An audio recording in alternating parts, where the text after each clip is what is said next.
सबको प्यार भरी जय मसीह जी की।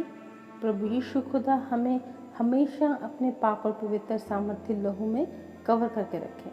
हमारा खुदा हमसे बहुत प्रेम करता है।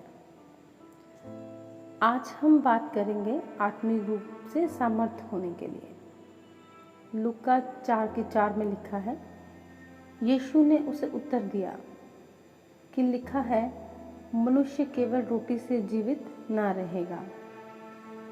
प्रभु मेरे भाई और बहनों, सबको एक बार फिर से प्यार भरी जय मसीह जी की। प्रभु यीशु खुदा हमें अपनी बरकतों से भर के रखे। प्रियो, परमेश्वर का वचन आत्मिक भोजन है।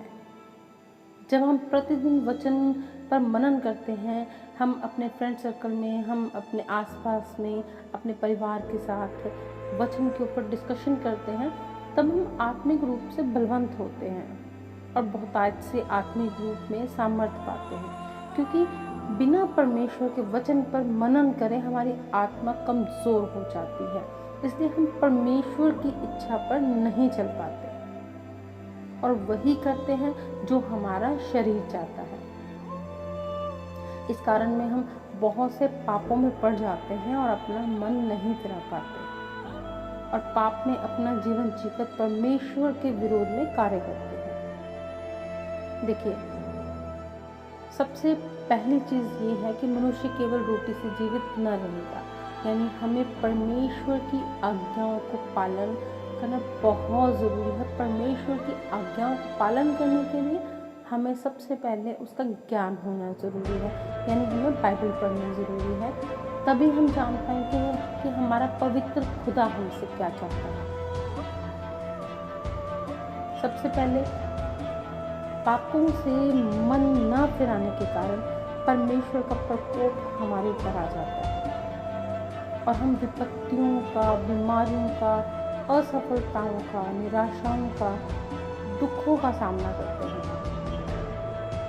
हमें तो आम बात लगती है जब हम परमेश्वर के वचन का मनन नहीं करते, परंतु इसका दुष्प्रभाव हमारे जीवन पर पड़ता है और हम आत्मा से खाली हो जाते हैं। ना हम पर परमेश्वर के वचनों का प्रकाशन होता है, ना हमारे जीवन पर परमेश्वर द्वारा दी गई आशीषें होती हैं।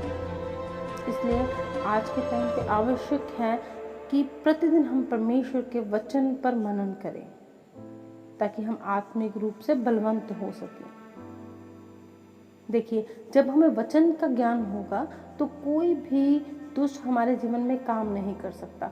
कोई भी दुष्ट आत्मा, कोई भी दुष्ट हमारे जीवन पर कोई प्रभाव नहीं डाल सकता, क्योंकि उसका हमारे जीवन पर अधिकार तब होता है जब हम अधिकार होने देते हैं। वो कैसे? क्योंकि हमें वचन का ज्ञान नहीं है और शैतान हमारे दिमाग से खेलने लगता है।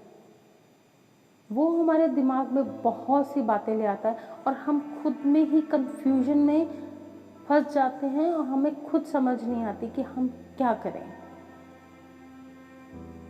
इसके लिए सबसे ज़्यादा ज़रूरी है कि हम आत्मिक रूप से समर्थ हो जाएं,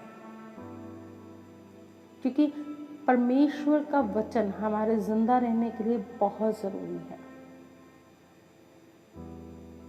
देखिए, अगर हम वचन पढ़ेंगे तो हम हर एक दुष्ट की चाल को अपने जीवन से कैंसिल कर सकते हैं, दुष्ट का हर एक प्लान अपने जीवन से कैंसिल कर सकते हैं और आशीषें जो परमेश्वर खुदा ने हमें दी हैं, बाइबल में भर भर के रखी हैं, हमें सब आशीषें मिलेंगी। क्योंकि जब हमें बाइबल का ज्ञान होगा, जब हमें जीवन की रोटी हमारे पास होगी, हमें ज्ञान होगा कि हमें क्या खाना है क्या नहीं, यानी हमें उस रोटी में से क्या खाना है, यानी हमें बाइबल में से हुक्म को, कौन से हुक्म को कैसे मानना है, because that is full of rules of life. अपनी ज़िंदगी के कौन से असूलों पे हमें कैसे चलना है, यानी बाइबल को फॉलो कैसे करना है।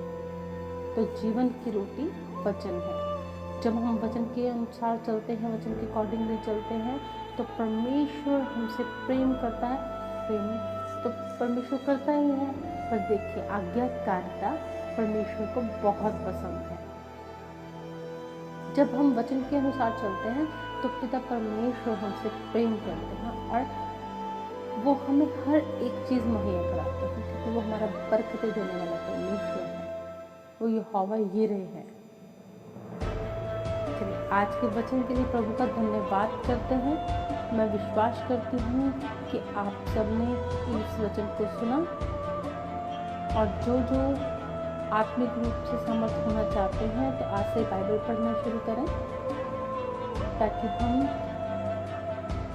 ईश्वर की रोटी से भी जिंदा रहें, यानी वचनों के अनुसार चलें और वचनों के अनुसार अपना जीवन जी सकें। God bless you all. जय मसीह जी की।